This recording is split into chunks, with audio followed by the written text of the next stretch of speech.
Magkaigsunan, matag karunugon niya, makadawat kami o inyong mga pangutana. Happy Whispers meeting Tibok na kalibot. Atong tulmanon oras sa atong Padaran ko silang issue na walay kalabutan sa Diyos. Magdesidir na ganita nga mo serbisyo sa atong Ginoo. Ang yawa, mangita o pamagi, mo-offer na mura-mura po ug iya sa Diyos. ang inahan kanya aligaran ang napulog sa mga anak. Ako kalimutan tiyon sa Ginoo. Nga ang tanang mga kalisod iyang isukli.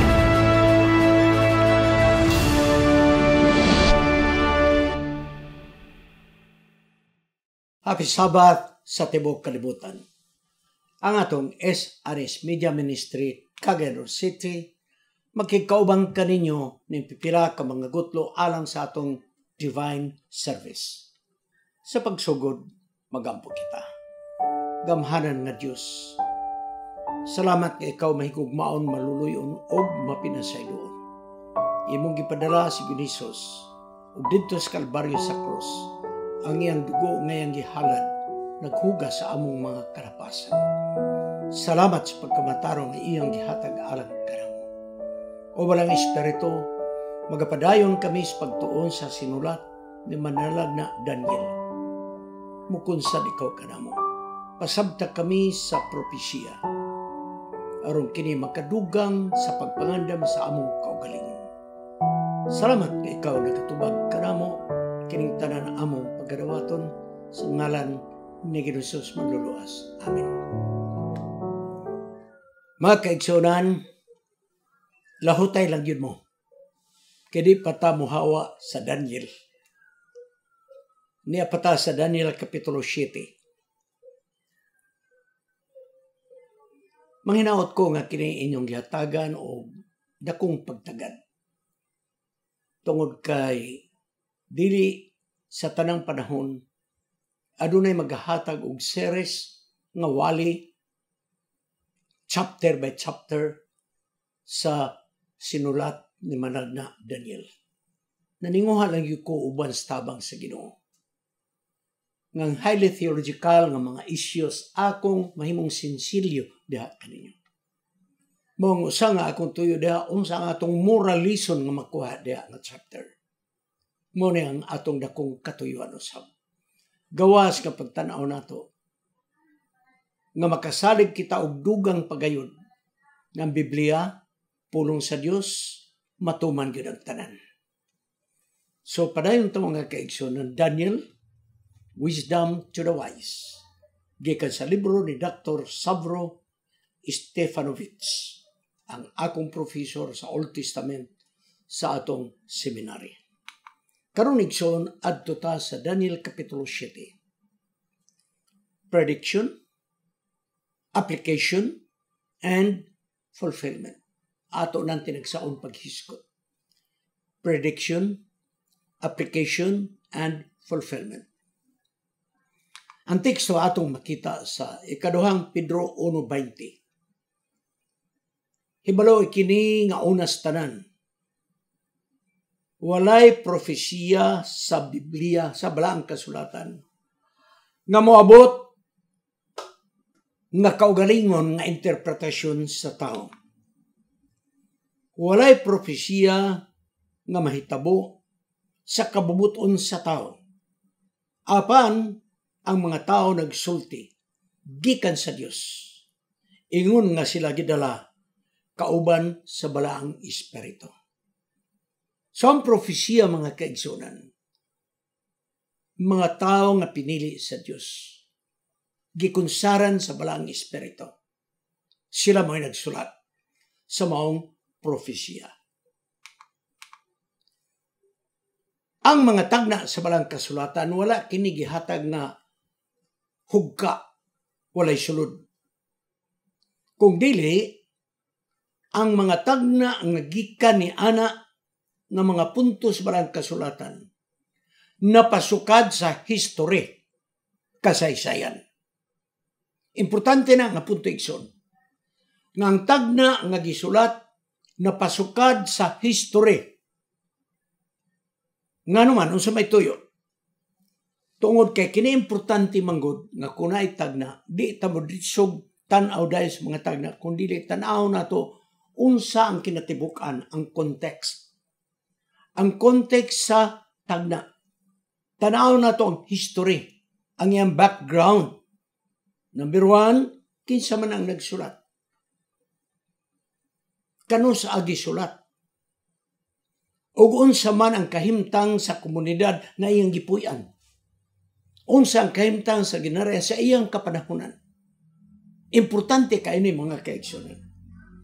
Mao na nga, ang mga tagna igsoon kinahanglan mubalik ta sa historical background sa mga tagna mga kaigsunan. Ang mga nanglabay o karon nga pagiya sa Dios sa kinabuhi sa matag usa o kapundok sa mga katawhan, kini nagahatag kanato og mga pasukaranan nga nagatudlo sa umaabot. Sa nagsulat ang manalagna niadtong iyang panahon og sa atong panahon karon, nagatudlo nga kining mga panghitabo kaniadto og karon nagatudlo kana sa unahan. Nga ang paghitabo sa unahan adunay pagka sama-sama. Pananggit, Exodo 15. Awit kini dito sa dagat. Pagtabok sa mga Israelanon sa mapulang nga dagat, nahibalo na ta. Wa sila madaganan. Napikas ang dagat. Nibakta sa mga Israelanon. Gikukod sa mga sundalong Ehiptohanon. Sa diha ang nakatabok ang tanang Israelanon, apas ang mga Ehiptohanon nga mga sundalo. Karwahe, kabayo o guban pa. Onya, gilamoy sila sa dagat. Ano ang ilang pag-awit sa Exodus 15? Pagdaig nila, adunay atong makuha ng mga punto dinhi. Pananglit, ang mga Israelhano nakasaksi gayod sa gahom sa Dios. Nga gipildi ang mga Ehiptohanon nga nagagukod kanila. Gani sa bersikulo 5, ayaw mo kalimutan na ata sa Exodus 15. Gani sa bersikulo 5 nagingon ang mga kaaway. Nilugdang sila sama sa mga bato sa kinahiladman. Tatupawa na mo nga mga kaigsunan. Nilugdang sa kahiladman sama sa bato. Ang mga Israelino nag-awit sa lawiton sa pagdaig sa Diyos. Versikulo 1 payon sa 12. Apan ang ilang mata sa pagtuo ilang gitanaw. Dili dito sa dagat nga ilang gitabok. Dili sa milagro nga gitabunan ang mga kaaway sa tubig. Apan, kadto nga panghitabo, nagalantaw sila sa yuta sa saad. Versikulo 13. Sunod. Nagingon ang versikulo 13, ikaw nagagiya ka namo, o ang imong gugma mapinadayunon sa mga katawhan nga imong giluwas. Israelano mong giluwas. Ikaw may nagagiya kanila, pinaagi sa imong kusog, ngadto sa balaan nga puloy-anan. Kada igso nagatudlo sa Kanaan, mga kaigsoon.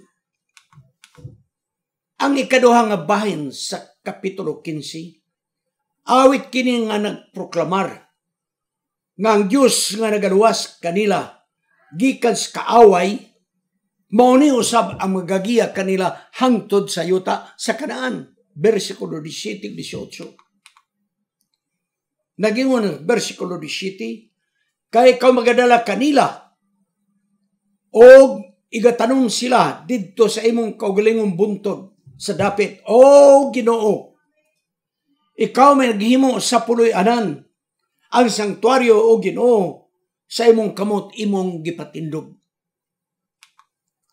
Adto ta sa 18. Ikaw nagadala kanila o imong gitanong sila sa imong kaugalingon nga yuta sa bersikulo 18 nagingon, og ang Ginoo magahari sa walay katapusan. Kung adunay tao, matud pa sa ilang awit nga pagdaig. Kung adunay mga tao nga magababag sa among mga dalan.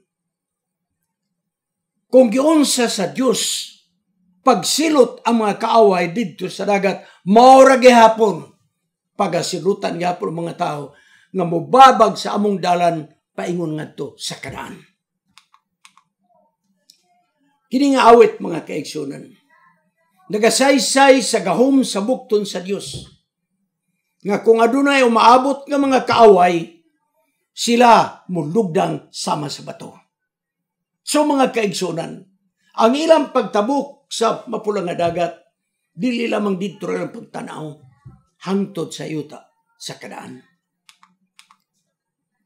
May tungod na gani igsoon sa propesiya sa Biblia, ang kaugmaon ang unahan, ang umaabot. Kini siya masaysay ang umaabot pinaagi giunsa paggiya sa Dios ang mga katawan sa unang mga panahon. Ang pagpadayag sa Dios siadtong unahan nga kapanahonan sa aton ang panahon. Sama sa iyang paggiya sa iyang mga katawan sa unang panahon.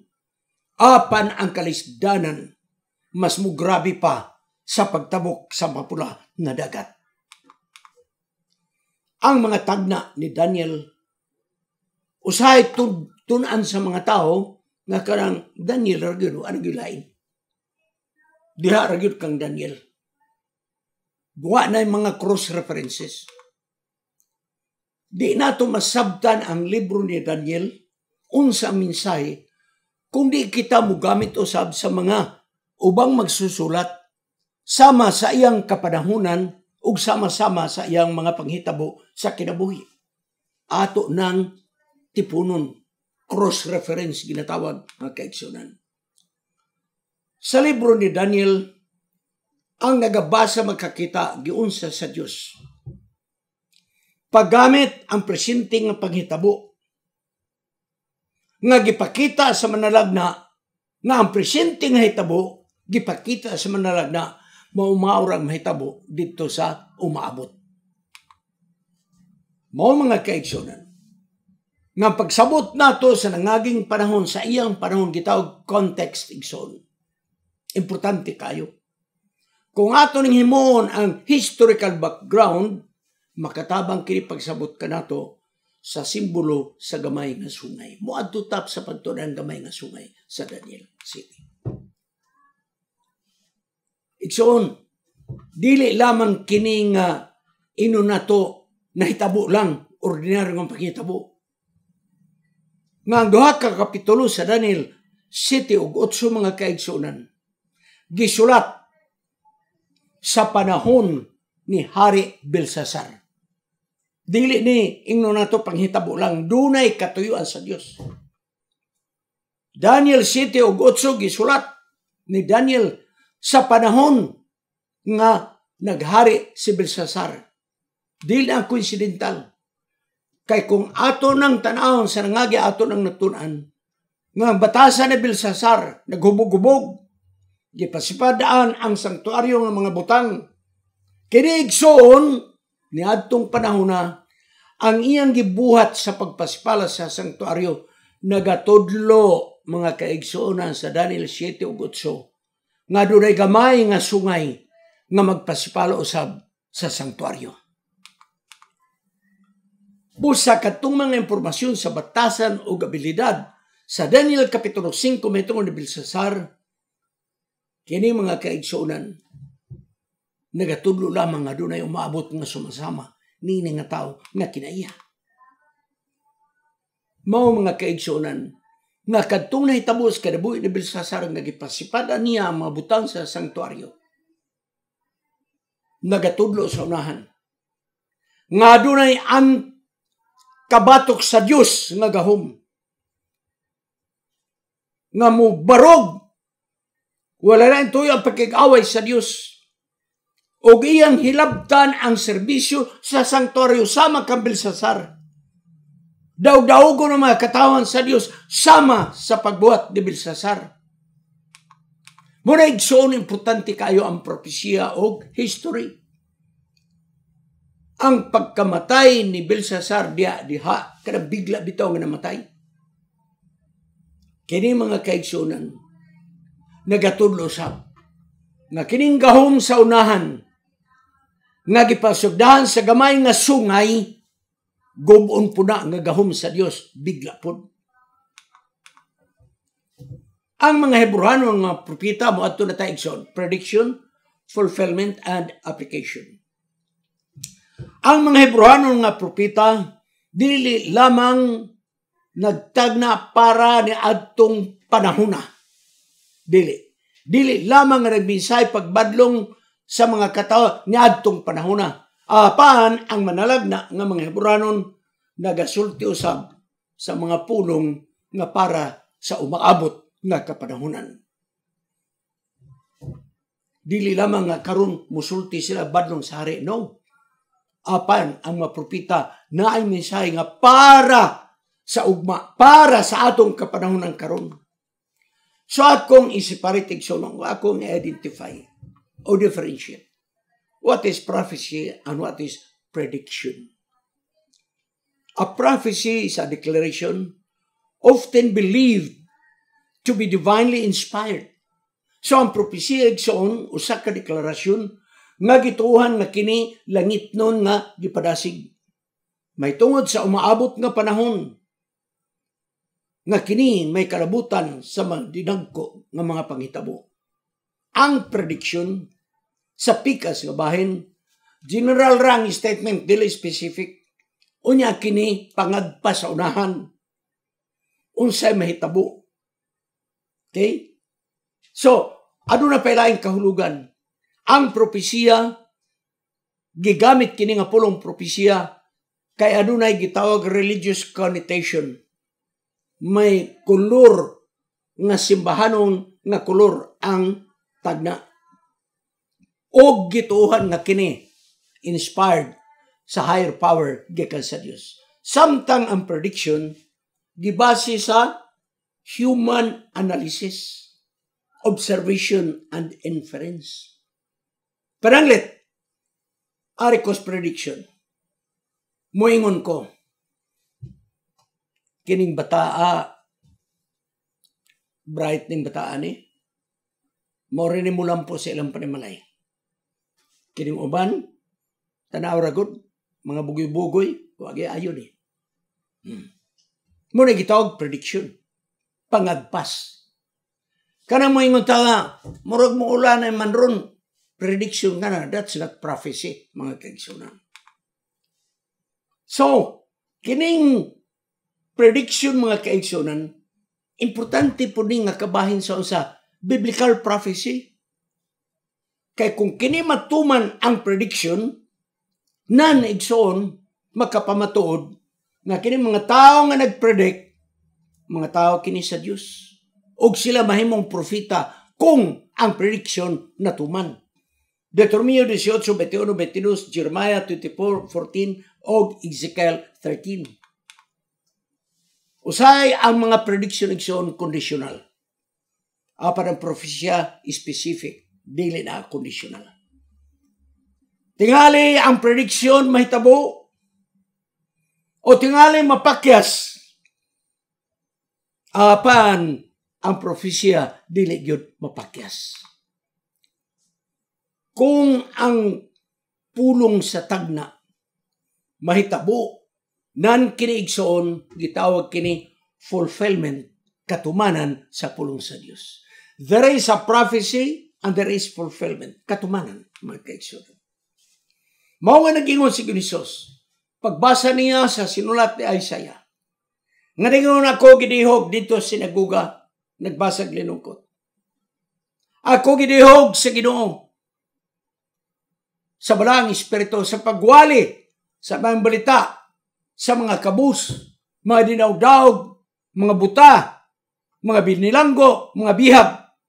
Dayon pagkauman nagbasa, nag-iwan siya, karon kining maong nasulat na tuman sa inyong igdulungog. That's fulfillment. Natuman. Kung atong tanawon mga kaigsunan, ari na puta. Ang buhat kapitulo 2:16, si Pedro nagsulti nga kini mo'y katumanan sa tagna sa katapusang mga adlaw. Ang gisulat ni Manal Joel. Busa nagingon ang mga Bible scholars nga kadtong tagna ni Joel natumanas panahon sa Pentecostes. Unsa man tagna mga kaigsunan, aniya. O mao kini ang gisulti pinaagi ni Managna Joel. Gikutlo sa buhat 2:16. Padayon. Sa katapusan ng mga adlaw, ang Diyos nagaingon nga ako ibubo ang akong espiritu sa tanang unod. Ang inyong mga anak na lalaki mga babae magatagna. O ang mga batanon makakitag mga pananaon. O ang mga tigulang makakitag mga damgo. So nagingon si Apostol Pablo natuman na kini. Apat kung imong tanawon mga kaigsunan, dini adunay gitawag double fulfillment sa tagna. Natuman ni adtong panahona, apan naapay katumanan sa unahan, double fulfillment. Nganuman, unsa man hitabo sa Pentecostes, wa may nanagda. Wala Wala may tigulan nagkatag pananaon, wala. Mga damgo, wala. Ang nahitabo sa Pentecostes igsoon, nga gikunsara sa balang espiritu og unya nakadungog sila sa ilang kaugalingong sinultian. Si Pedro ang nagwali, Hebreano ang wali. Apan pagkadungog nila ilang kaugalingong dialect, mauto ang katumanan igsoon. Speaking of tongues, mga kaigsoon. Apan ang gasa sa pagtagna nga gisa ni Joel na apay katumanan sa tagna. So, igsoon, ang tagna doon ang kitawag double fulfillment. Naidiha-diha na tuman, o gunyay, unahan pa, matuman pa gayon. Ang issue, igsoon, ang labaw nga very complicated sa tagna. Kanang gitawag na itong apocalyptic prophecies. Ato nang nibalon unsang apocalyptic prophecies. Mga tagna sa katapusan nga kapanahonan nga pinaagig mga simbolo nga ang simbolo dili kasagaran, dili ordinaryo igsoon. Muna gitawag prophetic, apocalyptic. Busa igsoon, di nato biyaan ka ng atong natunan nga adunay tagna, nga adunay dual fulfillment. Adunay dual fulfillment. Ha? Kay matud pa sa mga scholars, arita sa apocalyptic. Apocalyptic is unbeatable because it is reheatable. So, ang apocalyptic kuno nga tagna, dili mapanos kay pwede initon. Sa ato pa, pwede nga adunay aplikasyon sa unahan. Double or dual fulfillment, mga kaigsunan. Ang apocalyptic prophecy. So magkatabang kini kanato pinagi sa pagtuon unsa ang interpretasyon, unsa ang aplikasyon niining apocalyptic prophecy. Ato ning may baluan na kining gitawag natong apocalyptic prophecy kada mga mananap dia mga simbolo. Pinaagi atong tun-an unsang katumanan ug unsa ang aplikasyon sa maong tagna. Nasulti ng mga kaigsoon nga kung ang nagabasa, i-maintain gyud nga ang Biblia ra gyud, mo interpretar sa iyang kaugalingon. Nan mga kaigsunan, kanang gitawag the Bible is an interpreter of its own. Busa kining apocalyptic nga atong pagatunan Daniel 7. Nakinahanglan kini mga kaigsunan nga adunay mga ebidensya nga mga panghitabo sa kasaysayan ug sa karon. Tanaw yun nato mga ebidensya, mga panghitabo. Apan ko kining mga simbolo, adunay laktod o tumong gayud sa katumanan, apan duna po'y usahay tagna nga dili klaro ang kahulugan. Naitag na igsoon nga sayon ra kyud nato sabton. Aparay tagna nga kinahanglan ato gyud ding uting kayon. Og masayon nato masabtan kung mogamit kita sa gitawag application. Kung naay mga paghitabo og atong i-apply, mutakdo ba sa mga tagna. Ang application mga kaigsunan, dili kini inspired, only illuminated. Ang prophecy maoy inspired sa Ginoo. Panigsong ka ng application, kini murag mohaom ni diri ani nga tagna. You are only illuminated but not inspired. Ha? Kanang gihayagan kas Ginoo. Apan wa ka gi-inspire sa balang espiritu. Pananglit. Ang katumanan sa 2,300 days a night sa Daniel 8:14. Ang pag-ihap ni William Miller gikan sa 457 BC pero sa 1844 insakto gayud ang pag-ihap niya. May mga katumanan igsoon insakto gyud pod. Apan doon nalay ang sipyat ang application.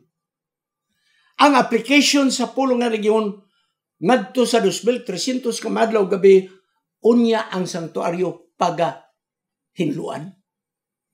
Pagkaisakto ang kwintada ni William Miller. Ang iyang igsoon fulfillment na agyod. Apan pagabot og ang sanktuaryo pagahinluan dito na wrong ang iyang application. Kay abi niya nga ang sanktuaryo nga paghinluan yuta. Og mahinluan kini pinaagis pagbalik ni Ginoong Hesus sa Oktubre 22, 1844 pinaagis sa kalayo, sunugon. That was a wrong application. But fulfillment gikan sa 457, 408. Ngadto sa AD 27, ngadto sa AD 30, ngadto sa AD 31, ngadto sa 1844, insakto gayud igsoon. Nangatumang yun ang gisulti ni William Miller.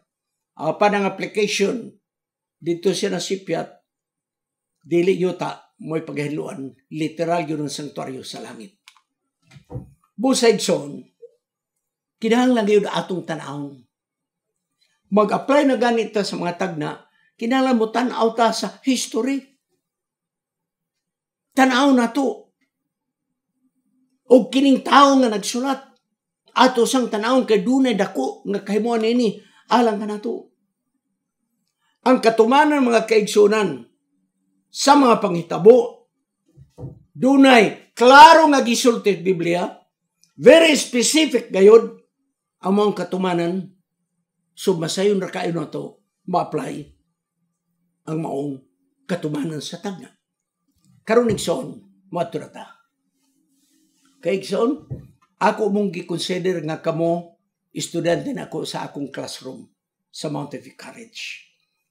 So, kinahanglan igsoon nga makapaminaw po mo. Okay? So, adunay mga scholars, Bible scholars, mga Christians, nga nagkalinlay ng ilang pagtulunan mahitungod sa mga tagna. Number 1, preterist. Kining preterist mga kaigsunan, mga Bible scholars kini nga gi-apply ang pananaw ni Daniel sa sitwasyon sa Huda niadtong 2nd century BC. Mao kato ang period sa daang tugon o bagong tugon na astunga. Umatod pa nila ang sulat sa Daniel 7 o 8. Diya natuman ni anang panahuna.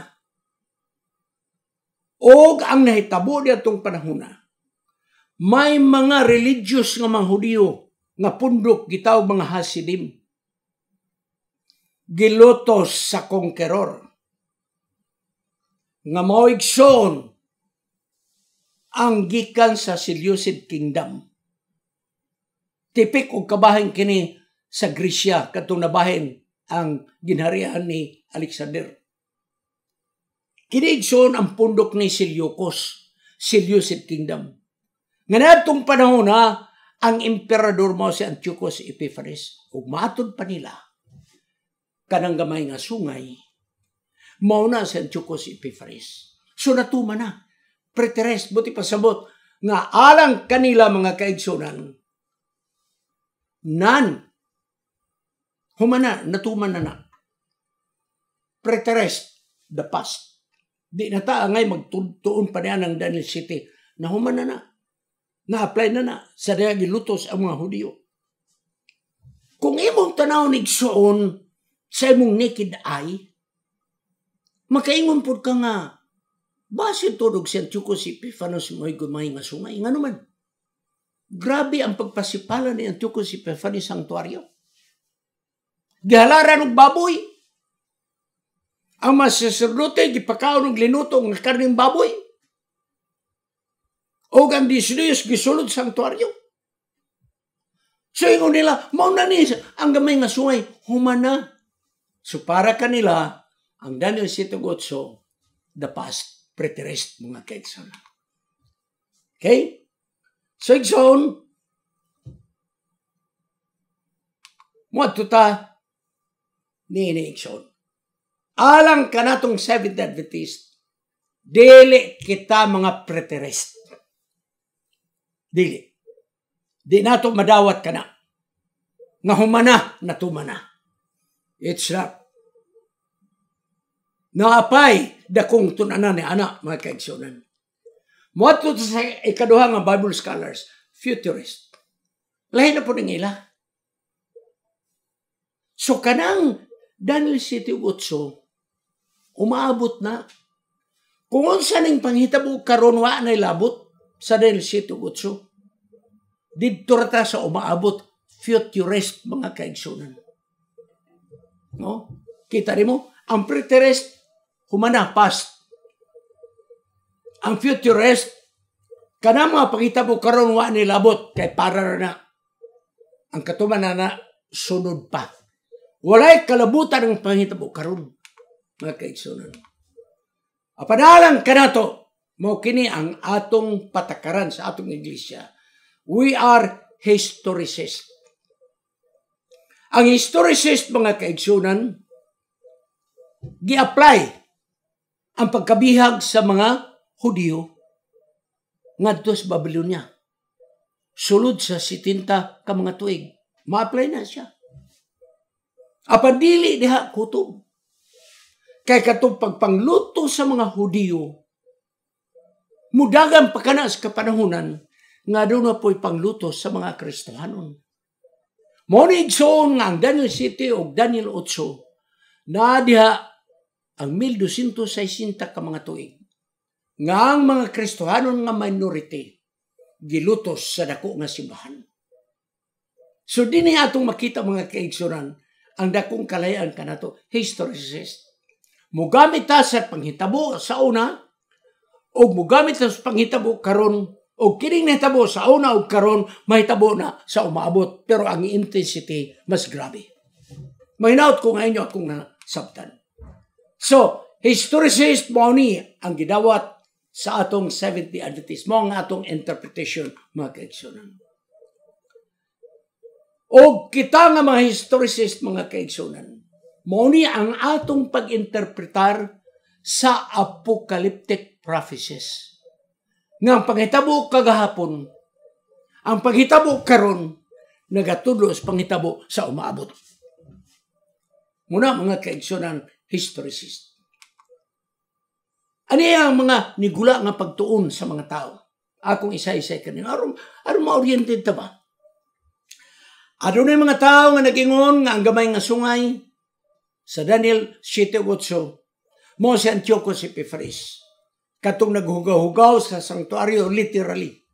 Gaghalad og baboy literally. Gipangluto sa mga Hudyo literally. O kini gi-adaptar sa mga theologians sama ni Porphyry, Syrian tradition o Aprafat, mga ngalan ni sa mga Bible scholars. May nag-interpretar po ng gamay nga sungay sa Daniel 7:8 mo kini ang Antikristo. Gi-adaptar kini sa church leader nga si Hippolytus, Origen, Jerome ug Augustine. Sunod, naapoy nagtuon o nagingon nga gamay nga sungay sa Daniel 7:8 mo ang papado. Adunay mga Hudyo nga mao na nilang pagtulunan sama ni Abarbadil, ni Malbim, apa si Martin Luther mao ni ang baruganan nga gamay nga sungay sa Daniel 7:8 papado. Og si John Knox, usa ka protestante usab. May usab nagtulo si John Calvin nga gamay nga sungay sa Daniel 7:8 mo mga Roman emperor. Og may nagtudlo nga ang gamay nga sungay mo si Titus ang emperador sa Roma, gitudlo kana ni Rashid.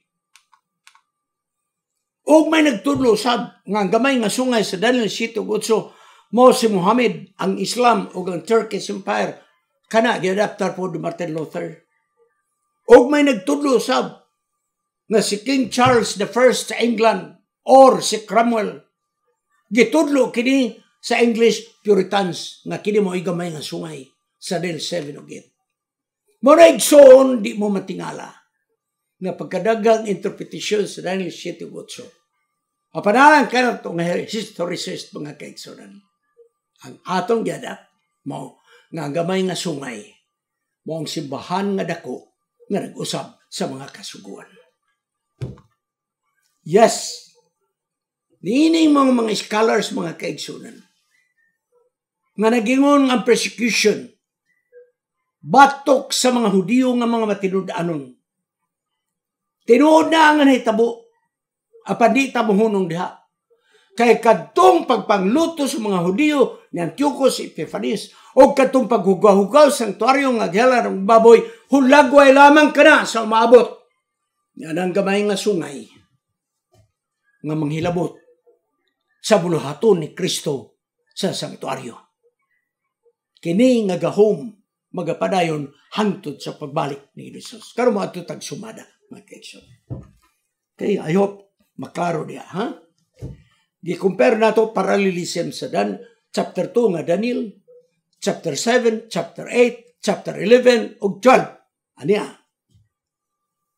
Ang larawan sa Daniel 2, ang ulo nga bulawan sa Daniel kapitulo 7, ang katumbas niya na ang leon nga adunay duha pako. Ang chapter 8 walay katumbas. Chapter 11 ug 12 walay katumbas. Unya sa larawan sa Daniel 2, ang ikaduha nga metal, nga silver mga kaigsuonan, may katumbas sa Daniel 7 nga mo ang bear, ang uso. O sa chapter 8 mga kaigsuonan, mo na ang karniro nga adunay duhay sungay nga nakigaway sa kanding. O sa chapter 11 ug 12 may katumbas kada nga mo ang Persian king. Pag-abot sa bronze igsoon, sa bronze nga mo ang batang mga kaigsoon sa larawan sa Daniel 2, may katumbas ka na. Leopardo sa Daniel 7. Sa Daniel 8 mga kaigsuonan, kanding nga nakigaway sa karnero. O sa chapter 11 ug 12, kana mo ang gamhanan nga hari, a mighty king. O gonya igsoon, walay katumbas sa Daniel 2. Apan ang Daniel 7, dunay 4 ka ulo sa mananap. Dunay 4 ka ulo sa mananap. O guna sa chapter 8, mga kaigsunan, kini naga tudlo usab sa 4 ka mga sungay. Dayon pag-abot sa Daniel 11:12, kini gitawag mga hari sa south o sa north, mga kaigsunan. Pag-abot sa putaw sa biti sa Daniel 2, kinigsul may katumbas sa Daniel 7, mananap nga makalilisang, ngipon, muraog putaw, koko, muraog putaw. Okay? Pag-abot sa Daniel 8, way katumbas. Daniel 11:12, way katumbas. Pag-abot sa mga biti, sigsoon, o lapok, sa lapalapas sa tiil. Pag-abot sa Daniel 7, napulo ka mga sungay. Equivalent sa lapalapas sa tiil nga yuta, kulunon, ug putaw. Nga dunay napulo ka mga kulamoy sa tiil. O sa Daniel 8, walay katumbas. Daniel 11:12, walay katumbas. Sa Daniel 2, wala, may skuti. Apan pag-abot sa Daniel 7, mga kaigsunan, dunay little horn. Sa Daniel 2 igsoon, walay equivalent sa little horn. Apan sa Daniel 7 igsoon, nahay little horn. Pag-abot sa Daniel 8, walay katumbas. Chapters 11 ug 12, walay katumbas. Dahil mga kaigsunan, pag-abot na mga kaigsunan sa batungan na ligid, na equivalent ni ana nga maong langit nun nga korte sa Daniel 7. Sa Daniel 8 mao kini ang paghinlo sa sanktuaryo. Ug unya sa Daniel 11 ug chapter 12 mao kana ang pagtindog ni Michael. Igsoon, ako ning gidala kaninyo. Kay gusto na ko ipasanto pigsoon. Nga ang sinulat ni Daniel, kinahanglan ato tun-an og maayo. Paniining sinulat ni Daniel mga kaigsunan. Ang Daniel 7. Mo'y pinakakumpleto nga listahan sa mga simbolo. Mora ni kapitulo igsoon nga walay simbolo nga dili klaro nga imong ma-identify. Kini igsoon nga simbolo sa Daniel 7. Masayo nato masabtan ang equivalent nga kahulugan. Igsoon, ako ning gidala kaninyo na medyo makuti nga pagtuon. Kaya na akong punto mo ni.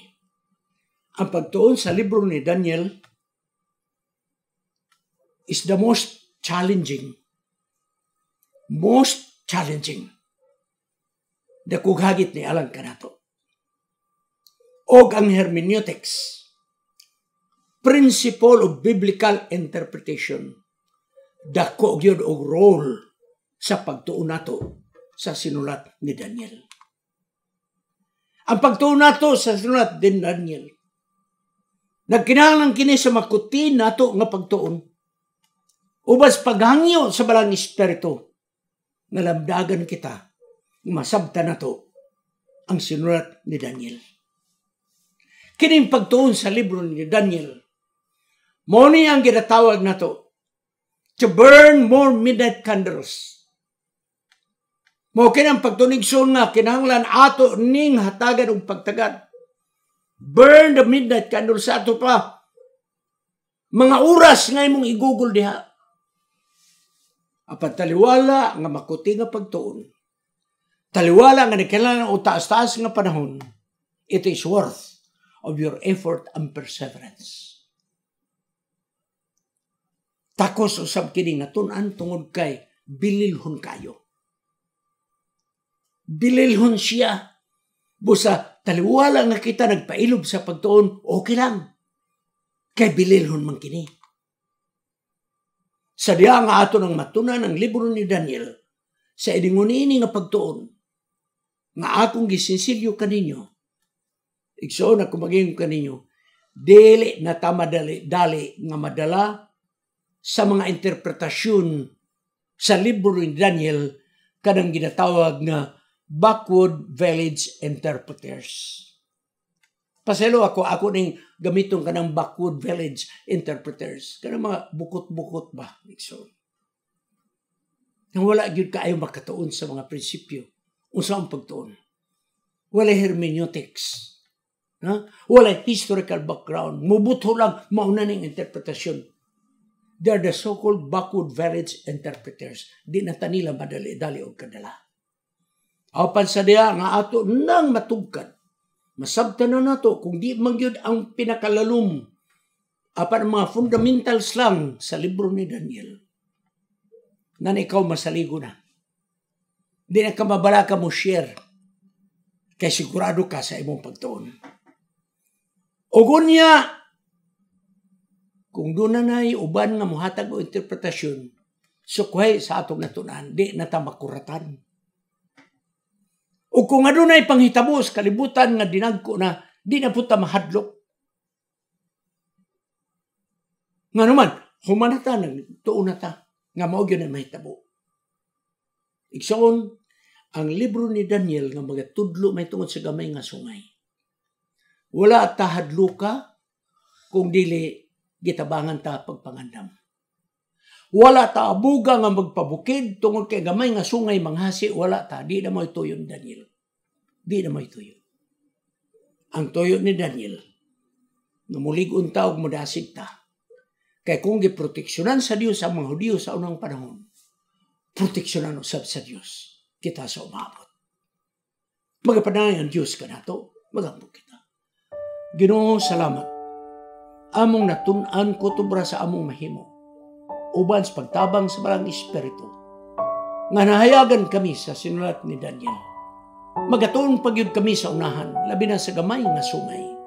Sa Daniel 7:8, preparaha kami o Diyos. Kaya kining among natun-an sa miagi nga mga panahon, mga basic lamang kini. Salamat o Diyos, nga dunay kaalam mga imong hihatag kanamo. Sa ngalan ni Hesus Manluluwas. Amen. Kining inyong higala, si Pastor Wendell Munggaya Serrano, nga inyong igsoon usab, magkapadasig sa matag sa kaninyo sa pag-like, pag-share, labaw sa tanan sa pag-subscribe sa atong YouTube channel ng pangalan Wendell Munggaya Serrano, ug ayaw kalimot sa pag-click sa notification bell hangtod sa sunod nga higayon magkita na usab kita.